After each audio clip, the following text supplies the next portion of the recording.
try this a second time. This is basically to show you how there are many, many different ways to solve systems of two unknowns and two equations. The calculator being one of your most efficient one. So we're going to do this problem knowing that you've got a section right here, and on that section you've already solved for that tensile force, and so what you have is two unknown directions, and these are drafted in a couple different ways, so we're going to list them and see which way they're drafted, and we're going to turn them around to make them go in the right direction. So that one we want it to be tensile, so we're going to left click, spacebar, rotate 180 degrees. And this one as well, if we look at it here, list, we're just doing that so we can pull off the unit vectors if we want. 161. So this is going in the right direction and this is going in that direction. We know their angles. Now we know that we have 1, 2 applied forces. This is a reaction and this is the internal one solved. So we can solve this very quickly, of course, by realizing in the end this is going to be a 3-force system. It's going to be a concurrent through there. So we can move things around when we're back to that kind of two unknowns. We don't need to do all the sliding through. I'm just going to copy this one over here to the side. Hold my F8 here. I've got that force. This force goes from there to there. Copy. This force, we're going to add it. Tip the tail.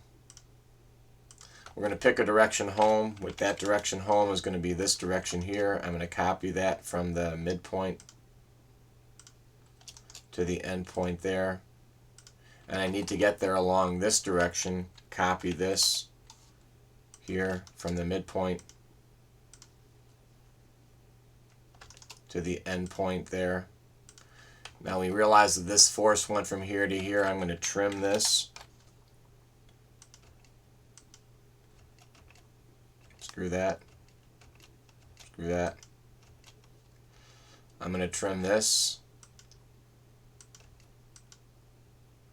And I'm going to make sure these go in the right direction. So if I have a list here, I want that to be going up, which it is. So that one there is going to be this one that goes in that one right there. So I'm going to change that to a force, and this is that reactive force back.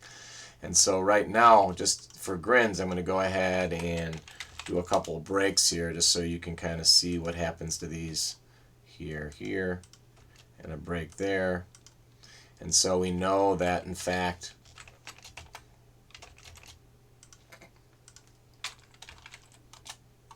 this force is, in fact, tensile. So I'm going to change that to a force reactive. That's a tensile force. And then this force here, which we never trimmed out,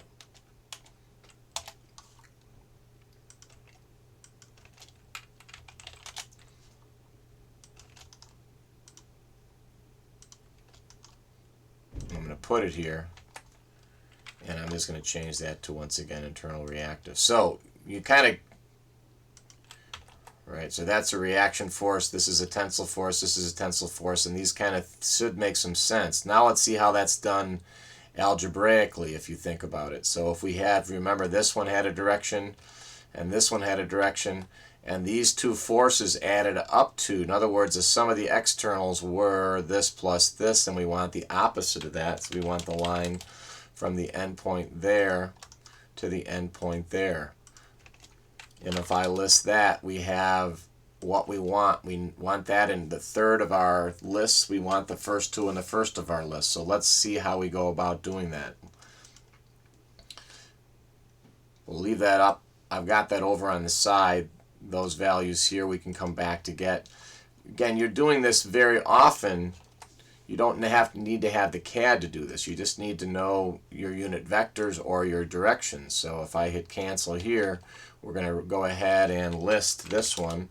We'll call that tension 1. It's 146.31. So we turn on our calculator and we say into first list, we want to take the cosine of 146.31, I think it was. We'll see whether that's correct or not. Close that, and we want comma the sine of 146.31. close your parentheses, close your squigglies, and store it into list 1. In other words, the first one down here, this is your first unknown. We'll go ahead and list it one more time. See if I got it wrong. 146.31. We're now going to take the second one, a list of 161.57. So you're going to take squiggly, cosine of 161.57, close parentheses, comma, sine of 161.57, close parentheses, close squigglies, store it into list 2. Now, the last list should be the opposite of the knowns, which is what we have here. In other words, what takes you back to 0.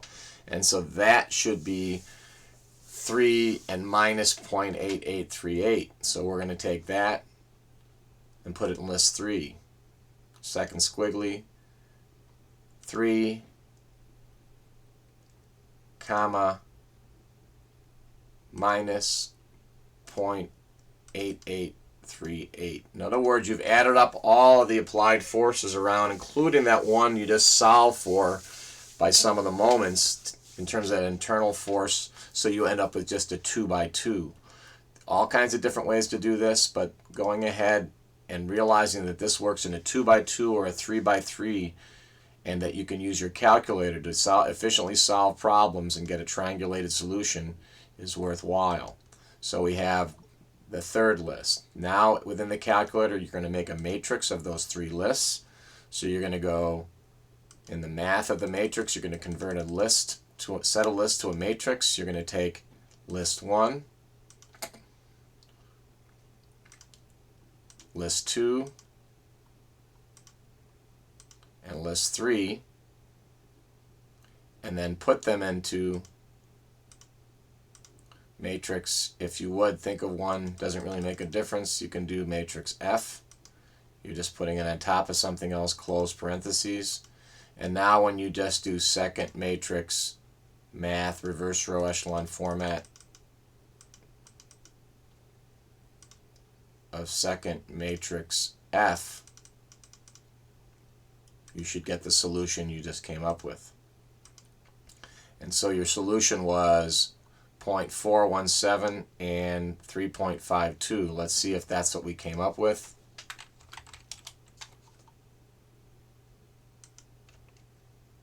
.419, close enough, and 3.53. So that, in effect, shows you that when you get to a point in any problem where you're left with just 2 forces and you knew it was in equilibrium, you don't need to do all the hunky-dory. You can just solve a 2 by 2. You do that by writing the unit vector that describes the tension in the unknown forces, and the third vector is the opposite of the sum of all the other forces, internal and external, that you're dealing with. That will get your solution. This will work on a 2 by 2 or a 3 by 3, which we've done before. For some of you, you have to realize that those are the same thing. The rest of you, hopefully to get through, you're going to start to realize that you can build some calculator programs that keep you from having to do all kinds of drafting, but mostly that they don't supplant it, but they support it, that you get a couple of answers a couple different ways and you're feeling a little bit better about the solution. Thanks for listening.